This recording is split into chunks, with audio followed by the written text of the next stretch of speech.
Hello friends, welcome to Gyandayini. मैं जया सिंह आप सभी को यूपी टेट के लिए संस्कृत पढ़ाती हूँ।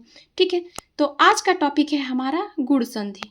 ओके, तो चलिए, इससे पहले हम लोग क्या देखे थे, यण संधि और अयादि संधि देख चुके हैं। तो आज गुण संधि देखिए। तो गुण नाम क्यों पड़ा? संध्याक्षर देखिए, संध्याक्षर में ए और ओ आते हैं तो गुण संज्ञा या गुण संधि होता है। संधि सूत्र बताइए तो आदेंग गुण, यह क्या है? गुण संज्ञा सूत्र है। ठीक है, आद गुण गुण संधि सूत्र है। उरण रपरह गुण संधि गौण सूत्र है। गुण संज्ञक वर्ड बताइए, ए और ओ। परिभाषा देखिए, दो पद होते हैं, पूर्व और उत्तर। पूर्व में अ या आ आना चाहिए, उत्तर में कोई भी असमान स्वर आ सकता है तो संहिता होगी और गुण आदेश हो जाएगा अ, ए और ओ आदि गुण सूत्र से।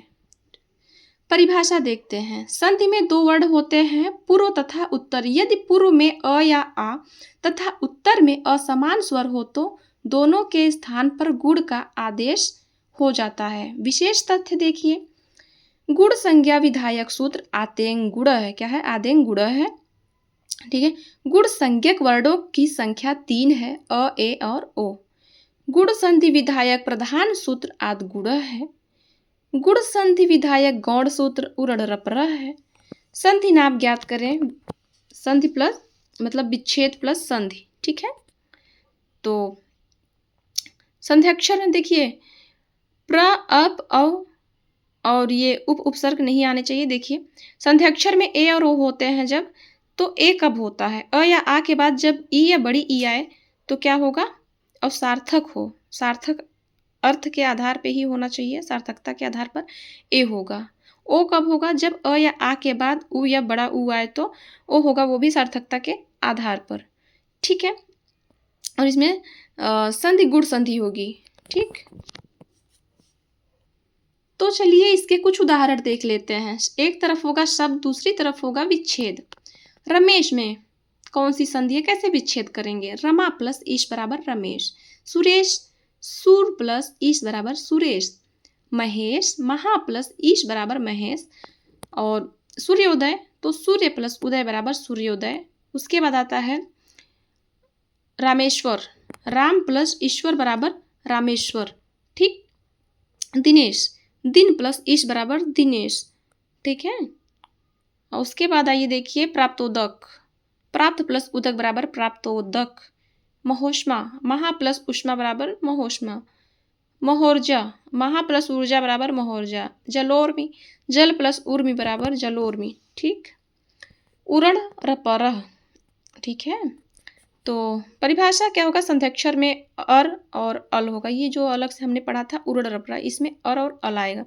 ठीक है, अ या आ के बाद री या बड़ी री आ जाए तो अर होगा, और अल कब होगा? अ या आ के बाद जब री आए तो अल होगा। तो संत देखिए कैसे होती है, दो पद होते हैं, पूर्व तथा उत्तर। तो पूर्व में अ या आ होना चाहिए और उत्तर में री या री होगा, तो क्रमशः और अल हो जाएगा। ठीक है, एक आदेश उर्ण रपरा सूत्र से होता है। ठीक, फिर आइए गुण संधि विधायक दूसरा सूत्र देखते हैं। परिभाषा, संधि में दो वर्ण होते हैं, पूर्व तथा उत्तर। यदि पूर्व में अ या आ के बाद री या री हो तो री अर तथा री अल का आदेश हो जाता है। विशेष देखिए, विशेष तथ्य, गुण संधि विधायक गौण सूत्र उरण रपरह है। री को अर तथा री को अल हो जाता है ना।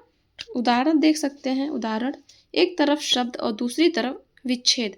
महर्षि कैसे होगा? महा प्लस ऋषि, इसका संधि विच्छेद होगा।